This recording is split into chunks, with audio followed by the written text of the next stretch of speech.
Welcome to Biohacking with Brittany. I am so happy that you are listening to today's episode. I'm your host, Brittany Ford. I am a registered holistic nutritionist and content creator, and all things motherhood, healthy motherhood, and the beautiful chaos of motherhood is kind of the world that I'm in right now. And this podcast episode is going to really, really reflect that specifically.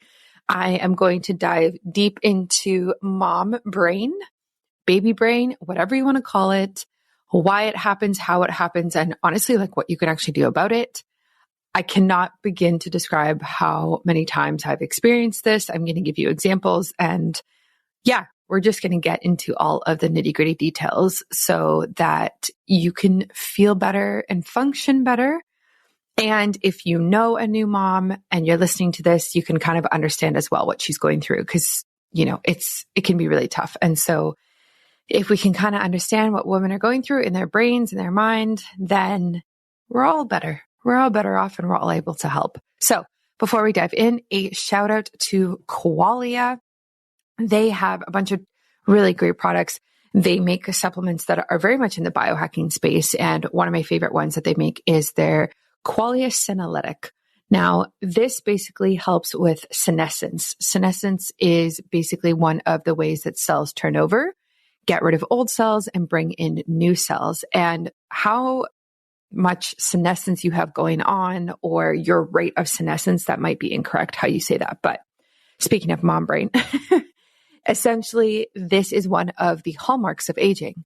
So what can we kind of do to help that cellular turnover? And one of the things that we can do is take a product like the Qualia Senolytic, which has ingredients in it like fisetin or quercetin that really help to get out those old cells and allow space for new cells. My favorite part about this supplement is that it's only for 2 days. So you take it for 2 days in the month, and you can take it like once every quarter. So my husband and I just did this. I think we did it a couple weeks ago. That was my first time doing it post-pregnancy. And I will do it again probably in a few months. And yes, I'm breastfeeding and I did it. I'm pretty lax with like the supplements I'm taking while breastfeeding, to be honest. So I really just wanted the cellular health benefits from it. So we did it. And my husband as well has a very intense job. And so I'm constantly thinking like, how can we support his health and his energy so that he can show up better for us and for his job? And so this is one of the supplements that I strongly recommend for everyone. If you're into longevity, if you're into anti-aging, if you're into biohacking, you definitely have to try this. Use my discount code BIOHACKINGBRITTANY and it will get you the most % off. I'll link it in my show notes and on my website. And a shout out to Bioptimizer's Mushroom Breakthrough. I could not do a full podcast episode on mom brain and not talk about this supplement. This is filled with adaptogenic mushrooms. Now, adaptogenic mushrooms like reishi, cordyceps, and chaga can really help with brain function, with focus, with memory, all of these types of things. And as a new mom, it is pivotal that I take this every single afternoon. It tastes really good. So you take 2 scoops in a glass of tall milk. I use like all different types of milk that I have on hand. And essentially, it just really helps with giving you a pick-me-up without any stimulants. So this is like my go-to mommy milk afternoon drink. And that's by Bioptimizers. You can use my discount code again, BioHackingBrittany, and get the most % off. Definitely enjoy it. I love the chai flavor, but I also have the salted caramel and the chocolate, but the chai is easily my go-to. So that is definitely worth it if you are looking to boost your brain function in the afternoon, like many of us are. All right, let's dive in. So we're going to be diving into the fascinating and relatable topic of mom brain. If you're a mom, you are probably familiar with this, and I'm going to explain exactly what this feeling is of mom brain. But essentially, it's like when you forget where you left things, or you lose your train of thought, you are not alone. I'm going to unpack the science behind mom brain, share my own experiences, debunk common myths, provide some practical biohacks and strategies, and really just talk about how we can boost brain health as women who are going through significant changes. So let's start with what exactly mom brain is and understanding the brain. So like I kind of alluded to, it is reflection of the cognitive changes that many mothers experience during pregnancy and after childbirth. These changes can include forgetfulness, lack of focus, and even emotional fluctuations. Research indicates that these cognitive shifts are not merely psychological, they have biological roots. During pregnancy, women experience significant hormonal changes that can impact their cognitive functions. So with mom brain, like with this idea of being scatterbrained, being forgetful, not being able to focus, losing your train of thought, all of that, there's multiple reasons that this is actually happening in the brain. It's not just one thing that is causing it. So the first reason that this is happening is hormones. You know, you go through so many hormonal changes during pregnancy and postpartum. It's not surprising that, you know, hormones play such a big role in the brain as well. So we have the oxytocin hormone, which is known as the bonding hormone. And this is what we feel when we breastfeed. It surges during pregnancy and breastfeeding. Otherwise, it kind of drops off in between.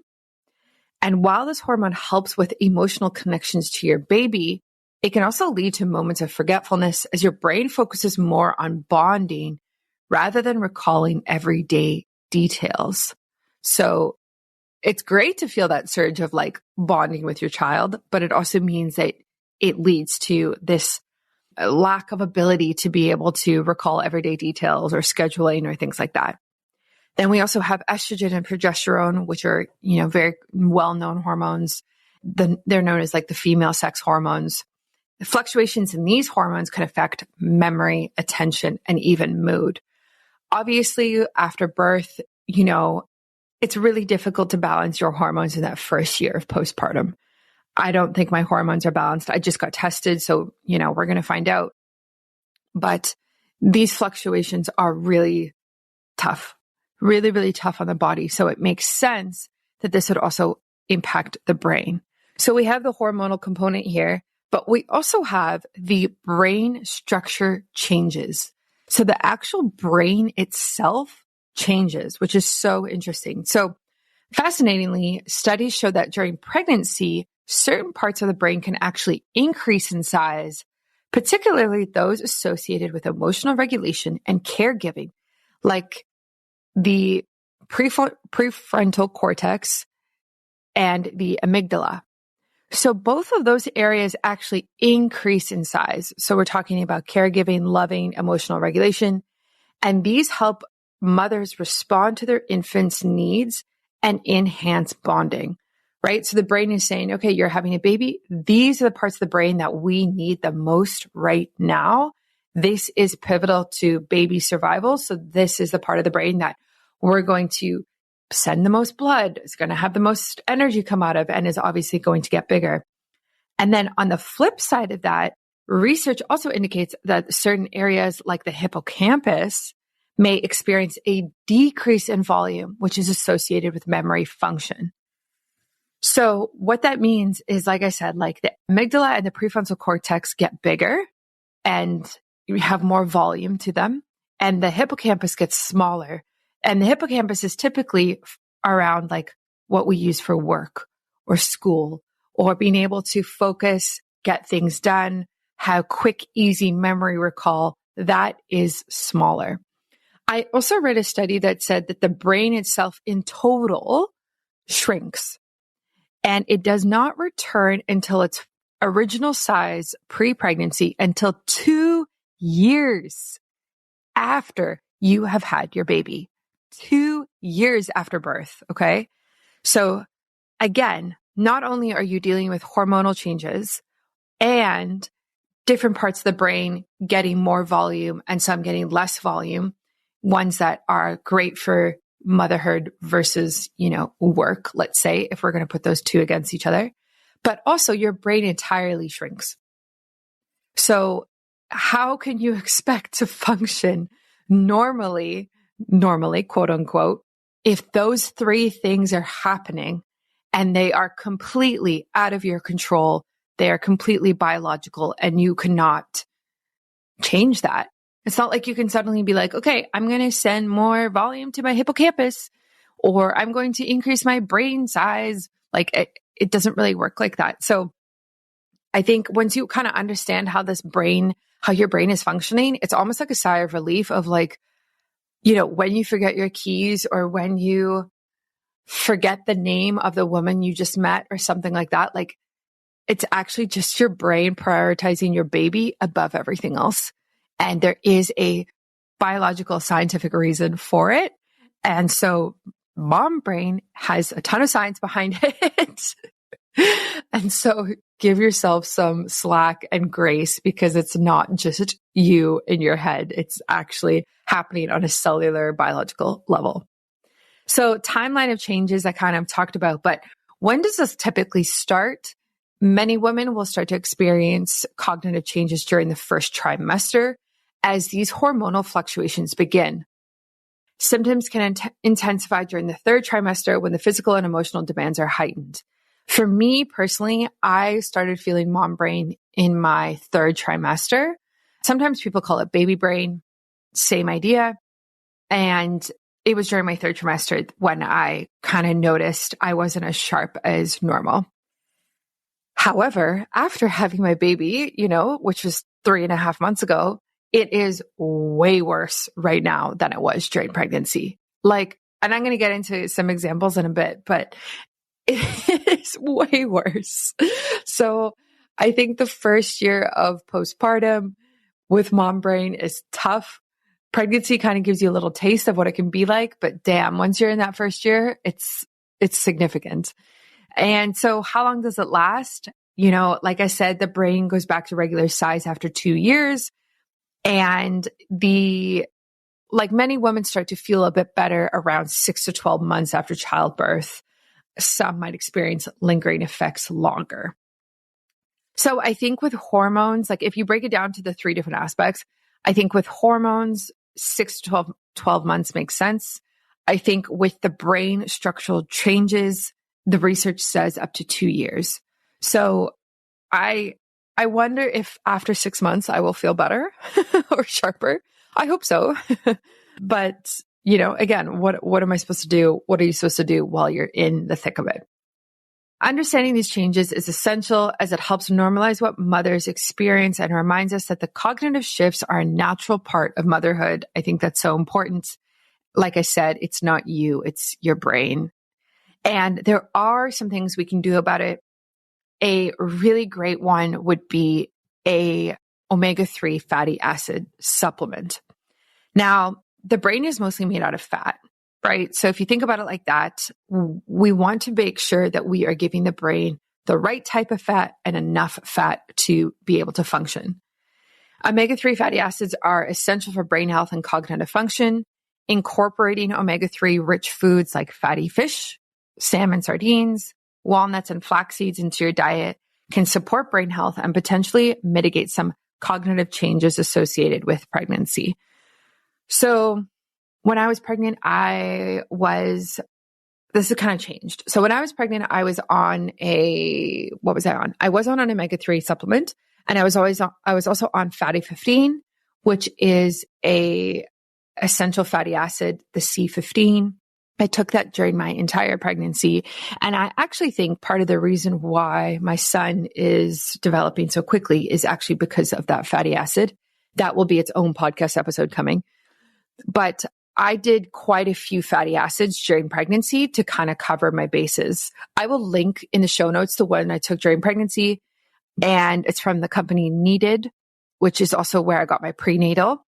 And I will link fatty 15 because if you really want your brain to be working better, and if you want your baby to be growing really healthy and well and developing fast, there's actually research that shows the fatty acid C15 can actually support that.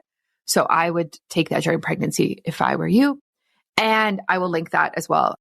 Both of those have discount codes. You can use BioHackingBrittany if you want.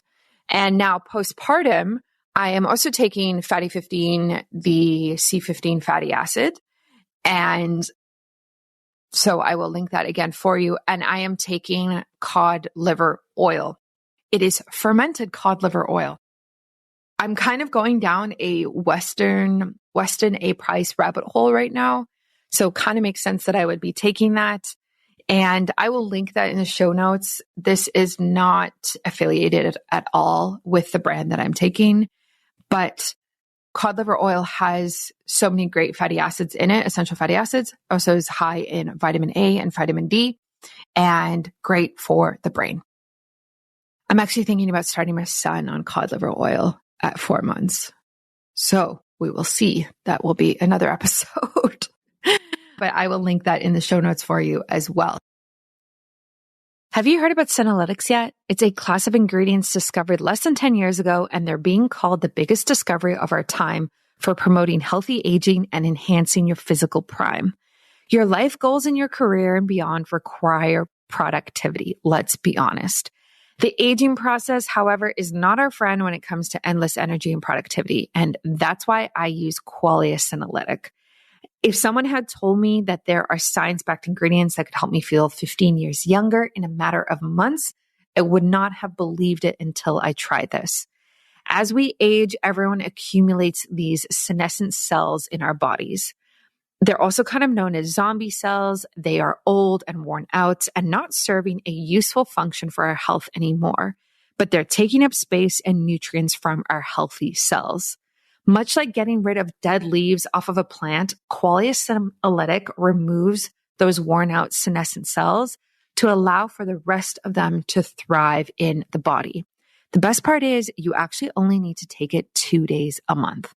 When I have taken this, I've had higher energy levels. I have been more productive, felt more enthusiastic in life, and also had less aches and pains. So resist aging at the cellular level. Try Qualia Senolytic right now. Go to qualialife.com/Brittany for up to 50% off, which is wild. And use code Brittany at checkout for an additional 15% off. That's Qualia, spelled Qualia, life.com/Brittany for an extra 15% off of your purchase. Thanks to Qualia for sponsoring today's episode, and I will definitely be taking my share this month. Essentially, essential fatty acids are super important. Please make sure that this is a part of your supplement regimen, whether you're pregnant or you are in postpartum. And just on a note with this as well, if you're in postpartum in the first year, please continue taking your prenatal supplement. Please. I am still taking mine every single day. And this is so important. Many women stop taking their prenatals because they think, oh, I'm not pregnant anymore. Why do I need it? But a prenatal supplement can ensure that you're getting all of the nutrients you need when you're going through such significant changes. And it can help with things like postpartum hair loss, mood changes, sleep, skin, like all of the things that can kind of go awry during that first year. Yesterday, I was at a baby moms group and one of the women was talking to me and she was saying, like, what are you doing for postpartum hair loss? And I said, honestly, I'm doing nothing. Like, I am continuing taking my prenatal and that's about it. And she's not taking hers. And so she's going to start hers again. So please take your prenatal. I think it's so important to get all of those minerals and vitamins in during this time. Okay. So we talked a lot about brain health. I do want to get into some of like the cognitive changes, which is a little different. So neuroplasticity is important here. And so this is the brain's ability to reorganize itself based on experiences and learning. During pregnancy and motherhood, your brain is adapting to the new demands of caregiving. While many people might view the cognitive changes as purely negative, neuroplasticity can lead to positive outcomes like improved emotional intelligence and enhanced multitasking skills. However, this adaptation can lead to some negative or some cognitive challenges as well. So we're kind of talking about the rewiring that's happening here, the reorganizing, not just like the brain structure itself. So really what this is a reflection of, and I do want to talk about briefly, is the mental load. This is another significant factor that mothers carry. And this refers to the ongoing cognitive effort involved in managing not just tasks, but also the emotional and organizational aspects of family life. A study published in Frontiers in Psychology highlights how this mental load can lead to feelings of overwhelm and impact memory and attention. So I think this is so interesting. I think people don't understand what mental load means until they are a mother, if they can be, and until like they have their first kid. Sounds bad, but I try to explain this concept to like my husband, and I just don't think he understands it. I don't think it's possible for him to understand it in the way that I feel it and experience it. And that's no fault of his own. But, when you're the primary caregiver as the mother, the mental load is significant. And so for all the women who are listening who have not had a kid yet, or maybe you're not going to have one, but maybe you're pregnant, whatever, mental load is really hard to describe. The way that I think about it is like, you are solely responsible for this human being, which doesn't just mean diaper changes, feeding, clothing, and that's it, and sleep, right? It means so much more than that. So for example, if like something pops up on their skin, it's on you to be like, okay, what is that? Let me research that. Do I take them to the doctor? What cream should I use? What have I done to cause that? Okay. Oh, now it's going away. Okay, great. Or there's a diaper rash. Same thing happens. Or your kid gets sick. Now you're like, oh my gosh, okay. Can I give them Tylenol? Should I? How much should I give them? Like every little thing is just so consuming in that way. On top of that, you have family organization, which is kind of what I just talked about as well. So you are organizing doctor's appointments. Is your baby going to swim class, music class, play dates? What are you doing with your baby every day if you're taking time off? Where are they going? Are they going to daycare? Do you trust the people at daycare? Filling out the forms at daycare, being the emergency contact. If daycare closes, who does the baby go to? Like the list goes on and on and on of things that you have to now organize. On top of all of that, you have the relationship that your family has with this new kid. So how often are you seeing your in-laws? Are they around? Do you trust them? What role are they going to play? What about your parents? What about your family, brothers, sisters? What about your friends? The mental load is so significant with having a kid. I had no idea until I had Callahan that it would be this significant. In terms of like scheduling, when my mom's coming to help, when Ryan's parents are coming to help, we get out of the house every day. So what activity are we doing today? What about friends? Okay, now he's 4 months. Or almost 4 months. What milestones should he be hitting right now? Oh, he's in a sleep regression. What does that mean? How do I navigate that? How do I make him like sleep better? I cannot tell you how much it's weighs on you all of the time. Then you have breastfeeding. You have to figure out breastfeeding if you're doing that, or formula.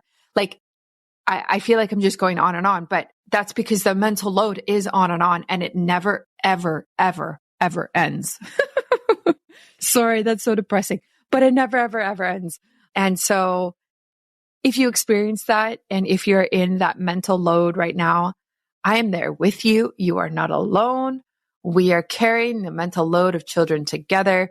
You're doing a great job. Keep it up. And just know that your brain is doing its best with this new mental load that it is dealing with.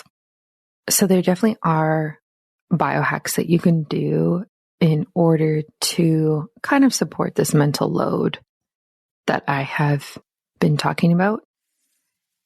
A lot of people love the Pomodoro technique. I don't know if I'm saying that correctly, but essentially it's like working for 25 minutes and then taking a 5-minute break. This can kind of help focus and productivity, and just implementing short structured breaks during your day can help clear mental clutter in general. So for me, honestly, like the idea of working for 25 minutes and then taking a 5-minute break, like that is way too structured and way too timed. But I do like the idea of taking a breath, taking a moment to just kind of center yourself. I actually did that this morning. And there's a couple different ways you can do this that maybe are a bit easier. So things like stepping outside and just taking some deep breaths when you're outside. Even this morning, we had a bit of a chaotic morning, and just looking out the window and like looking at nature. I looked out our bathroom window and I saw our tree, and I just was like, whoa, okay, I need to really just be grounded. And so I just took some belly breaths and really just centered myself to kind of come back down to earth. When you do this type of breathing, a couple things that really help, in my opinion, are making the exhale longer than the inhale, and really just thinking about your belly during this. And this is what I learned during pregnancy when I was doing a lot of physiotherapy, is this idea of belly breathing. So you put your hands on your stomach and you breathe in and you push your stomach out fully, like your whole diaphragm. Like you become as large as you possibly can. And then you breathe out, and then you just become as small as you can. Your hands come in towards your ribs more, and your belly becomes as small as possible. So this like diaphragm breathing like that, as a bunch of different ways, names for it, but that can really help. And that's a really healthy way to kind of regulate your nervous system and manage this serious mental load that can kind of be going on. Something as well, when we talk about things that actually help brain health, is adaptogenic mushrooms. Adaptogens in general will help with this. Adaptogens, basically the way they work is that they kind of bring hormones to a middle ground. So if your cortisol is too high or too low, it will bring it to a healthy level. And that is kind of in the simplest way of what adaptogens are. So adaptogenic mushrooms are a great biohack in this space. So things like reishi, lion's mane, and cordyceps are really healthy and have been studied extensively to support brain health. These mushrooms are known for their ability to help the body adapt to stress, support brain function, and kind of enhance overall mental clarity. Lion's mane in particular has been shown to promote neurogenesis, which is the growth of new neurons, a vital process for cognitive health. You can incorporate these mushrooms in supplement form or through functional foods like mushroom coffees or tea. I personally take Bioptimizer's mushroom breakthrough powder. I love this. I add it to milk in the afternoon. I'm actually going to take a glass right after this. And I love the flavor. It's, I use the chai one, but there's also salted caramel and chocolate. And this really helps my brain. So it's filled with mushrooms. It's got reishi in it, and chaga, or cordyceps, all the things. And this is my go-to recommendation for new moms. I personally take this while breastfeeding. I think it's fine. That's kind of my perspective on it. I think I need it. It's one of my stress coping mechanisms, tactics. And so I recommend it to you as well. Feel free to use my discount code BIOHACKINGBRITTANY. And yes, I will link this in the show notes for you. Okay.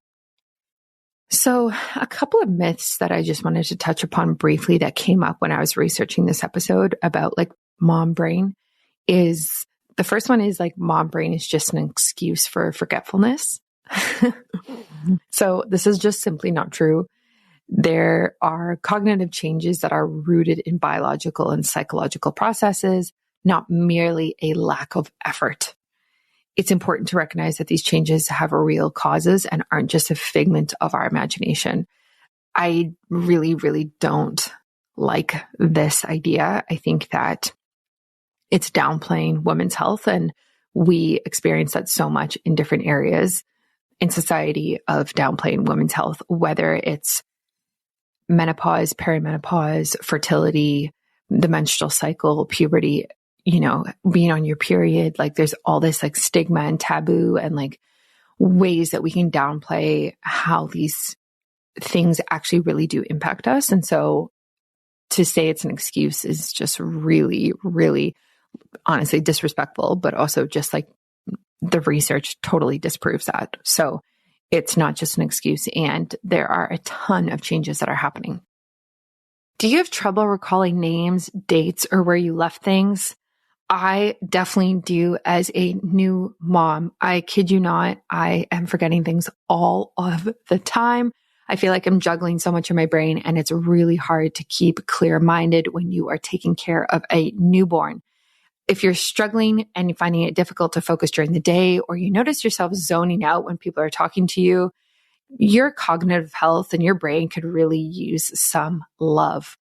Bioptimizers has created a one-of-a-kind product called Mushroom Breakthrough that can supercharge your brain power. It's packed with highly concentrated mushroom extracts that science shows enhance memory, focus, processing speed, and more. Just one serving contains 5 potent superfoods, collagen, and 1.2 pounds of 4 concentrated mushrooms: lion's mane, reishi, cordyceps, and chaga. This cutting-edge blend is a powerful way to rebuild your brain and rewire it for maximum energy, focus, and performance in less than 30 days. After each serving of Mushroom Breakthrough, your ability to memorize and recall information will improve. This is actually I notice such a difference with this. I'm serious. Every time I take this, I notice a difference. And you'll get a heavy dose of antioxidants for immune support. The way that I do this is I drink it daily. I add 2 scoops to a large glass of nut milk, and I drink this in the afternoon. It's my afternoon pick-me-up that is not a stimulant.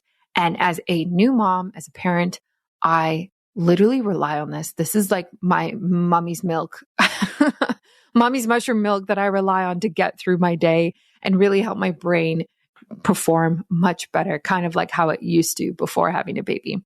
So don't miss out on the brain boosting power of this amazing product. For an exclusive offer, you can go to bioptimizers.com/biohackingbrittany and use code biohackingbrittany at checkout. This will get you the most amount off. So if you even compared to like Amazon or anywhere else that you see these products, my discount code will get you the most off. So make sure you use it. Again, that's biohackingbrittany and use the code at checkout. And the great thing about Bioptimizers is that you can try it risk-free with their 365-day money-back guarantee. Try it now to sharpen your edge and reach your full potential. The other one that kind of came up, which is funny. It's funny because it's just so not true, is like this idea that women lose their intelligence after having children. So this misconception is obviously very, very harmful. Research shows that while women may experience temporary cognitive changes, their intelligence remains intact. In fact, many mothers find that their emotional intelligence and multitasking skills actually improve. Supporting evidence from the Journal of Reproductive and Infant Psychology emphasizes the resilience and adaptability of mothers' cognitive functions over time. So this is really cool. It's actually awesome to see that there's science that shows that things like resilience, multitasking, and emotional intelligence actually get better after having children. And I think that is a long-term effect. So while, you might be going through some of the negative side effects with your brain changing for the first year or 2 years, the positive side of having children actually lasts longer than that. So you do come out on top in terms of brain health wise. Something that can kind of help with this, a biohack that I want to shout out would be journaling. I think keeping a journal can help clarify your thoughts and track your feelings. Spending a few minutes every day writing down what's on your mind can help reduce the mental load and enhance memory retention by reinforcing your thoughts. I personally am not a journaler. I've tried many times. It just doesn't work for me, but I can see how this would reduce the mental load by just kind of getting it out. For me, I write things on to-do lists, or, I have notes in my apps and I have all these things that kind of help keep me organized, like a calendar and stuff like that.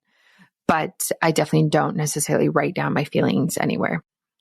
I think hand in hand with this is therapy, talk therapy, like seeing a therapist.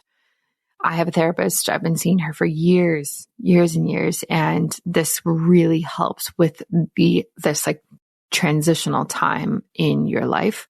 I think it, for me personally, has been so helpful to talk through adding this mother figure not mother figure, like I am now a mother, adding that title, I guess, to all my other titles. And like, how does that impact me on a day-to-day basis? How does that impact my relationships? And yeah, there's a lot to unpack there. There's a lot, and a lot comes up during pregnancy and postpartum. Things from your past, things that you've been dealing with. So for me, therapy has been fantastic in that way. So I think mom brain is, something that we're all kind of experiencing and is very, very common. A couple of examples that I want to give you for those who might be early in their pregnancy or like on their fertility journey who haven't experienced this yet. Like, I have so many. I think I have a moment, at least one a day of this. So for example, yesterday I went hiking in the morning. So we parked the car in this parking lot. Okay. So it's me and Callahan, and I met this other mom friend. So we park in this parking lot, and then we cross the street and we go on a hike. Then we come back from the hike, and I have the keys in my hand, and I'm like beeping and unlocking my car. And I hear the beep and the sound, and I'm at the car and I'm trying to open the door and the door's not opening. And I keep clicking it. I'm like, why is this not working? I'm unlocking the car. And then I realized that right across from my car was the exact same car. And I was trying to unlock somebody else's car, but I heard the beeping because my car was right next to it. So I was trying to unlock someone else's car, hearing the beeping, not understanding why it wasn't working. And then I realized, and then I walked over to my car and unlocked it and got in. So just stuff like that, like that would never happen pre-pregnancy. Like you would be much more aware. Like you would be like, oh, the license plate is different, or, oh, this one doesn't have roof racks, or like whatever it might be. You would notice, right? But it was the same make, same model, same color. And yeah, that was just how it went. Other examples like I have left the coffee on top of my car before, and it has flown off while I've been driving. When I've gotten into the car and I've put so many things in the car, like that's a great example. It's almost in these moments of like when you're juggling so much that you kind of aren't fully aware as you might be prior to, because there's so many things that you're juggling, like putting the kid in the car, putting the backpack away, like it's cold. Okay, let's get the heater on. Like, you have millions of thoughts going on. So just stuff like that. It happens all the time. I don't know what other examples are. I guess as well, when you're trying to have memory recall, when I'm trying to remember the names of things or trying to think of certain dates or scheduling, it's just the memory recall is tough. It's really tough. It's not what it used to be. So again, there's a lot that can kind of help with this. There's the mindfulness meditation. Meditation in general can be really awesome. There's a really good app called the Gentle Birth app. I think that's what it is. Or it might be Gentle Pregnancy, one or the other. And they have really great meditations that are for pregnancy and postpartum. I did this a ton in my third trimester and during birth. And I strongly recommend this app. It's the only app that's actually gotten me to meditate as much as I ever have before. I don't meditate right now. I probably should. I probably should. And even 5-10 minutes a day, I think could be super, super helpful. So strategies for managing mom brain. I've definitely given you some tools already, some biohacks. And I think, we talked about mindfulness and meditation, organizational tools, like Trello or Todoist is an app that you could try. I have a physical calendar in my kitchen. I have a planner that I use for work. And I also, write personal stuff in. And then I am actually thinking about going fully digital and using the Google Calendar as well, because there's just so many things to juggle at this point. But I do like writing things down. So I might just do both. We touched on healthy lifestyle choices, omega-3 fatty acids in general. I really like the fatty 15 essential fatty acid, but nutrition in general plays a really crucial role here beyond that. So eating a balanced diet, rich in antioxidants, vegetables, protein, healthy fat, making sure you're eating enough food in general is huge, and making sure it's as nutrient dense as possible. So skipping the processed food and really trying to get in the fermented foods, the berries, the nuts, the seeds, vegetables, protein, all of that can be really, really helpful for helping your brain recover. Staying active. I exercise every single day, even if it's just a walk.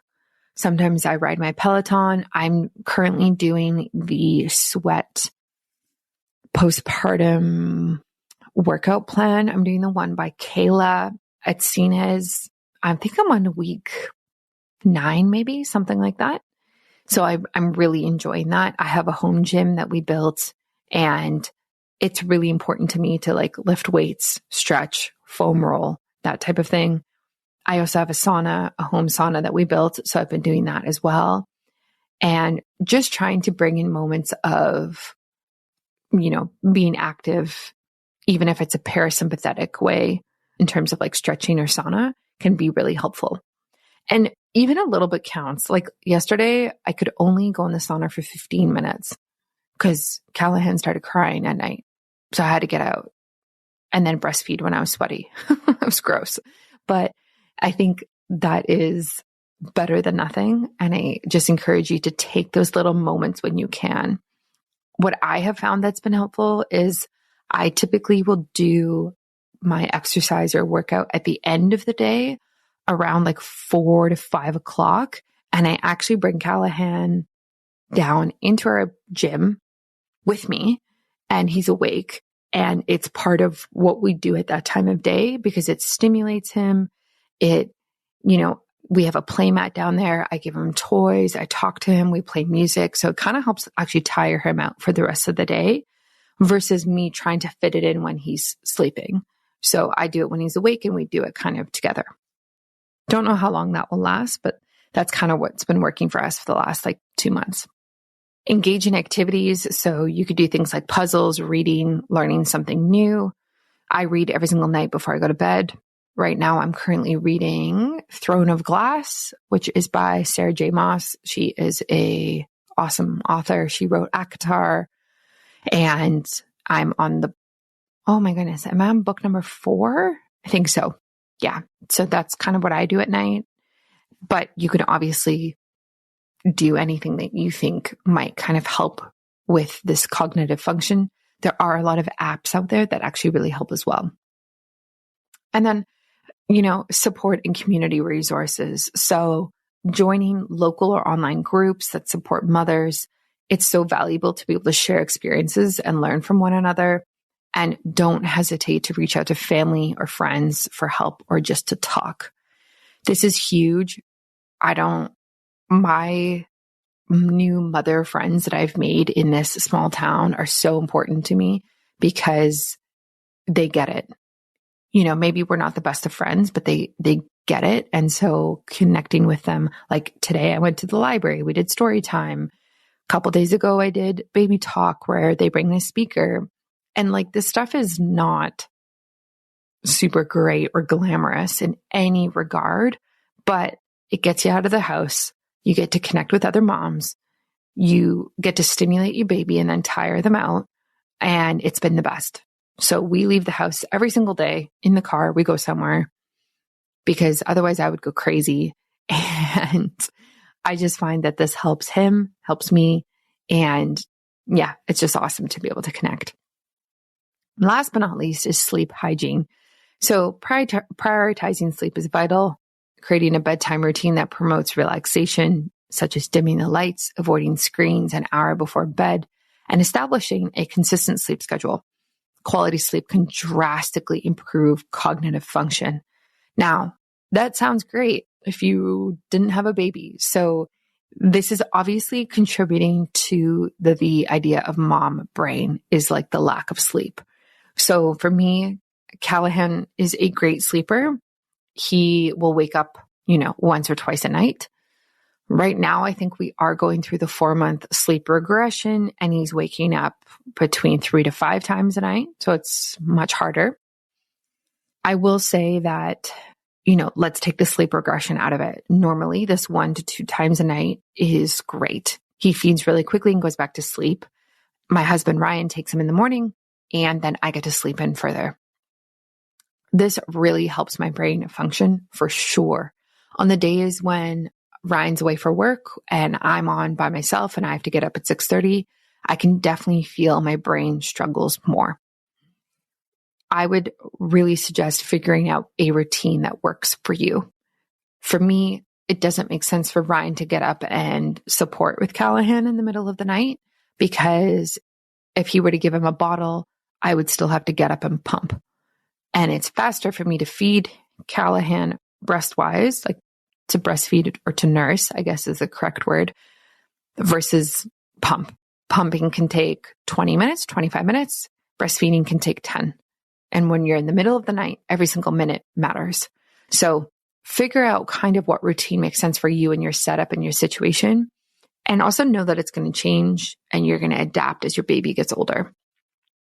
That being said, regardless of how much you're waking up and your times that you go to sleep and you wake up, you can still create this bedtime routine, right? Like you can still have the dim lights, avoiding screens, wearing the blue blocking glasses, blackout curtains, reading before bed. Maybe you light a candle. Maybe you have a diffuser. We have a diffuser in our room now. We have the large one by Sage because we're adding humidity to our room to help everyone's skin. So adding like nighttime essential oils to that can be awesome. So you can still make this routine, and I really, really recommend you do it if you can. The other biohack I will add to sleep is there's something called EightSleep. Essentially, this is a product that kind of looks like a bed sheet, and it goes over your bed and it regulates the temperature of your bed through water. So in the sheet, it's very thick. There's water. And so you can set your temperature to whatever you want to set it to. And you can split it by person. So I sleep warmer than my husband. So he will make his colder. I will make mine warmer. And it will change throughout the night. So it'll typically, I think it goes like warmer in the beginning when you're falling asleep. And then I think it drops off around 2 or 3 a.m. and then it comes back up. It's like a curve. And that's in relation to like REM and deep sleep cycles. And it's been proven that like the different temperatures can help at different times of night. And essentially that's what it does, is it regulates the water in there to help you sleep better. This is a great product. I love it. I have a discount code. I think it's BIOHACKINGBRITTANY. Definitely try it. I'll link it in the show notes as well. I will say it is very expensive. I think it's like for a king size bed, it might be $3,000, might be $4,000. And you can also buy the full mattress as well, but we just have the cover. So check that out.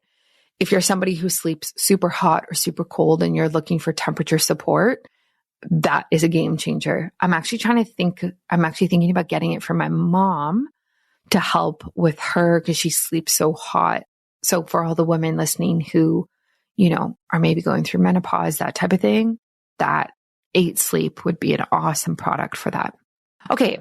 So as we wrap up, I think we talked about so much here to really support your health.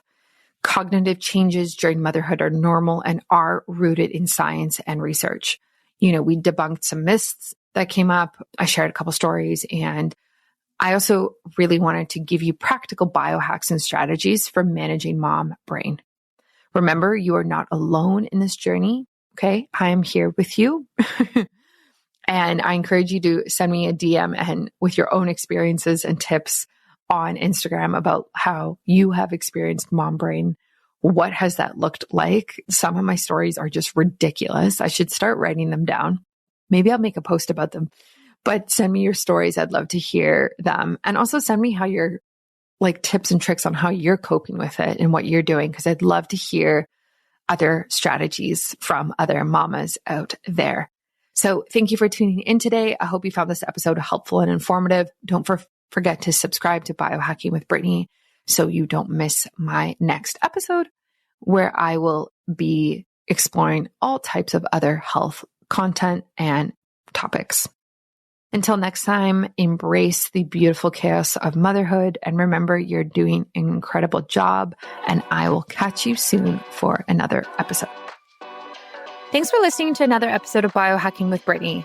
If you're interested in finding the show notes or the sponsors for this episode, you can do so on my website, which is biohackingbrittany.com. Remember to follow me on Instagram, where I'm most active. My handle is @biohackingbrittany. And if you're interested in working together and you want to email me directly, you can do that. My email is info@biohackingbrittany.com. And I look forward to hearing from you and having you tune in next week.